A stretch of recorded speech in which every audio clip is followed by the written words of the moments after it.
si King Kong na pirahin na kagad itong si JM. Teka lang, kaya. Kaya ata nila i-burst ito. Falling Summer yung magagamit. Pero this is Super Ayun Prince na. for the follow-up. Purify. Ay nagamit din. Uy!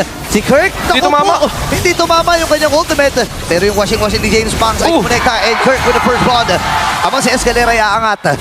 Pero iiwas na muna dito ang AP Brent. Alam nila na medyo lugi sila. Si Savero ay sasama na rin kagad. Walang kamalay-malay dito. Pero sabi niya, sige, subukan ko munang mag-double lane dito. Ngayon gagawin ni Sabero, gigit na siya ngayon, hahanap na ng pwesto, sasali siya dito sa turtle fight habang naiiwan itong si Shizu sa bandang ibaba. This is a 4v5. Reverse kagad nila itong si Escalera at walang magagawa. Pumumpa na kagad.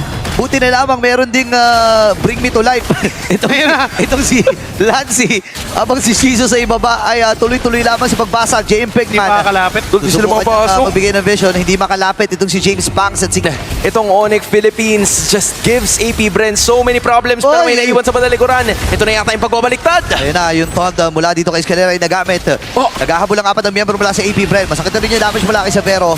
Andun yung so-called teamwork. Lancy ay malalatagan din ng isang bira dito.